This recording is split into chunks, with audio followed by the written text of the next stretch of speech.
ಕಳೆದ ಒಂದು ವಾರದಿಂದ ಬೆಂಗಳೂರು ನಗರದಲ್ಲಿ ಒಂದು ಒಳ್ಳೆ ಬೆಳವಣಿಗೆ ಆಗಿದೆ. ಬೆಂಗಳೂರು ನಗರದ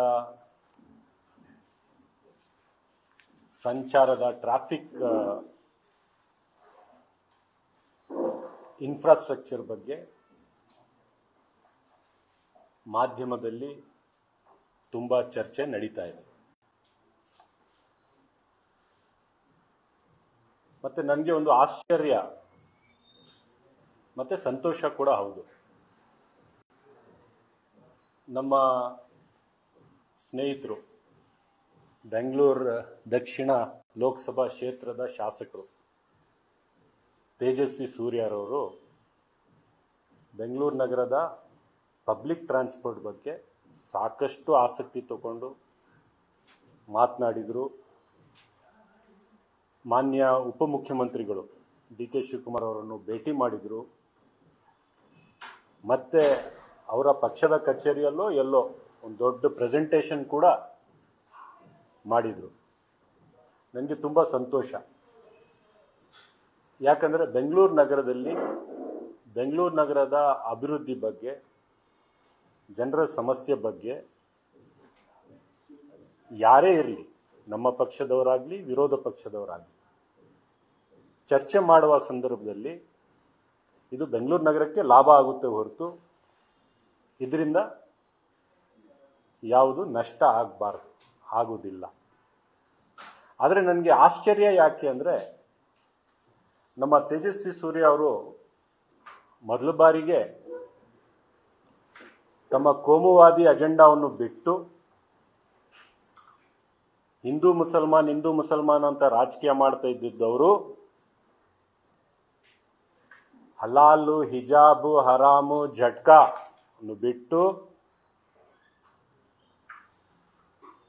ಎಂಥ ಸಂದರ್ಭದಲ್ಲಿ, ಯಾಕಂದ್ರೆ ಅವರ ಒಂದು ದೊಡ್ಡ ರೆಕಾರ್ಡೇ ಇದೆ, ಯಾವ ಸಂದರ್ಭದಲ್ಲಿ ಕೋಮುವಾದಿ ವಿಷವನ್ನು ಕಾರ್ತಾ ಇದ್ರು ಅಂದ್ರೆ, ಯಾರು ಇರ್ತಾರೋ ಯಾರು ಸತ್ತೋಗ್ತಾರೋ, ಕೋವಿಡ್ ಸಂದರ್ಭದಲ್ಲಿ ಯಾರಿಗೂ ಗೊತ್ತಿರಲಿಲ್ಲ, ನಮಗೂ ಗೊತ್ತಿರಲಿಲ್ಲ, ನಿಮಗೂ ಗೊತ್ತಿರಲಿಲ್ಲ, ಇವತ್ತು ಇದೀವಿ ನಾಳೆ ಇರ್ತೀವೋ ಇಲ್ವೋ ಅಂತ ಸಂದರ್ಭದಲ್ಲಿ ತಮ್ಮ ಕೋಮುವಾದಿ ಅಜೆಂಡಾವನ್ನು ಒಂದು ದೊಡ್ಡ ಮಟ್ಟದಲ್ಲಿ ವಿಷವನ್ನು ಕಾರಿ ಆವಾಗ ಒಂದು ಅಲ್ಪಸಂಖ್ಯಾತರನ್ನ ಟಾರ್ಗೆಟ್ ಮಾಡ್ತಕ್ಕಂಥ ಕೆಲಸ ಮಾಡಿದವರು. ಅಂಥವರು ಇವತ್ತು ಅದನ್ನು ಬಿಟ್ಟು ಬದಲಾವಣೆಯಾಗಿ ಬೆಂಗಳೂರು ನಗರದ ಅಭಿವೃದ್ಧಿ ಬಗ್ಗೆ ಮಾತನಾಡ್ತಾ ಇದ್ದಾರೆ. ಅದು ಶ್ಲಾಘನೀಯ. ಆದರೆ ಇದು ಕಂಟಿನ್ಯೂ ಆಗಬೇಕು ಅಂತ ನಾನು ಕೇಳ್ಕೊತೀನಿ ಅವ್ರಿಗೆ. ಮತ್ತೆ ವಾಪಸ್ ನೀವು ಬಿಟ್ಟು ಅಲ್ಲಿಗೆ ಹೋಗ್ಬೇಡ್ರಿ, ಇದೇ ರೀತಿಯಲ್ಲಿ ಕಂಟಿನ್ಯೂ ಮಾಡಿ, ಟೀಕೆ ಮಾಡಿ. ಸರ್ಕಾರಕ್ಕೆ ಟೀಕೆ ಮಾಡ್ತೀರಾ, ಸಂತೋಷ. ತಪ್ಪಿದ್ರೆ ನಾವು ತಿದ್ಕೋತೀವಿ, ನೀವು ತಪ್ಪು ಹೇಳಿದ್ರೆ ನೀವು ಸರಿ ಮಾಡ್ಕೊಳ್ರಿ.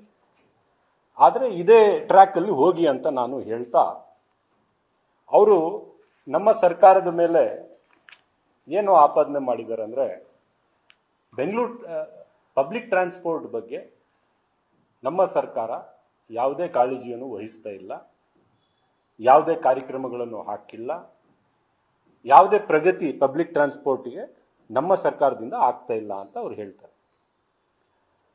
ತೇಜಸ್ವಿ ಸೂರ್ಯ ಅವರಿಗೆ ನಾನು ಹೇಳೋದು ಏನು ಹೇಳಕ್ ಬಯಸ್ತೀನಿ ಅಂದ್ರೆ,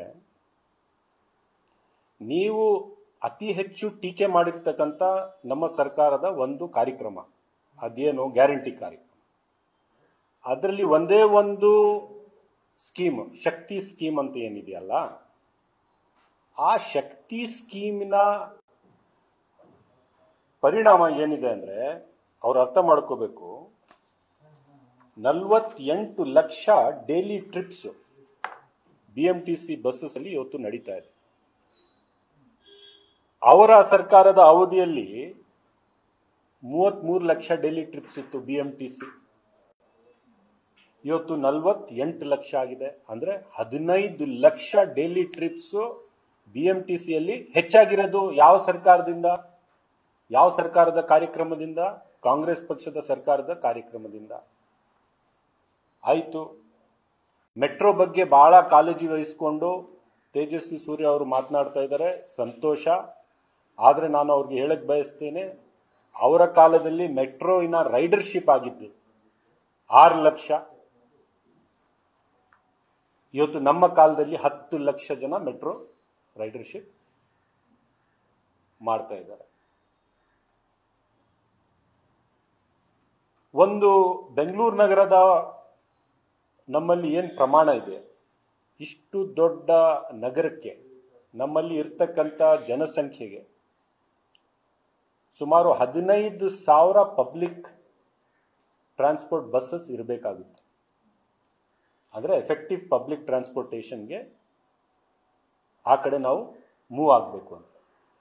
ವರ್ಲ್ಡಿನ ಸ್ಟ್ಯಾಟಿಸ್ಟಿಕ್ಸ್ ಪ್ರಕಾರ ಎನಿ ಸಿಟಿ ಪಬ್ಲಿಕ್ ಟ್ರಾನ್ಸ್ಪೋರ್ಟ್ಗೆ ಒತ್ತು ಕೊಡ್ತಾ ಇರ್ತಕ್ಕಂಥ ಸಿಟಿ ಅಂದರೆ 70% ಜನ ಪಬ್ಲಿಕ್ ಟ್ರಾನ್ಸ್ಪೋರ್ಟ್ ಅನ್ನು ಬಳಕೆ ಮಾಡ್ಕೋಬೇಕು, 30% ಜನ ತಮ್ಮ ಪ್ರೈವೇಟ್ ವೆಹಿಕಲ್ ಹೋದ್ರೆ ಇದು ಬ್ಯಾಲೆನ್ಸ್ ಆಗುತ್ತೆ.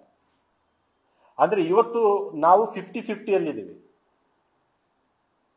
50% ಜನ ಪಬ್ಲಿಕ್ ಟ್ರಾನ್ಸ್ಪೋರ್ಟ್ ಬಳಕೆ ಮಾಡ್ತಾರೆ, 50% ಜನ ತಮ್ಮ ಖಾಸಗಿ ವಾಹನಗಳನ್ನು ಬಳಕೆ ಮಾಡ್ತಾ ಇದ್ದಾರೆ.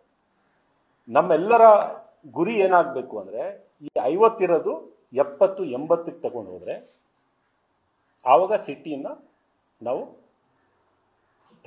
ಟ್ರಾಫಿಕ್ ಪ್ರಾಬ್ಲಮ್ನ ನಾವು ಎಲ್ಲೋ ಒಂದ್ ಕಡೆ ಇದು ಮಾಡ್ಬೋದು.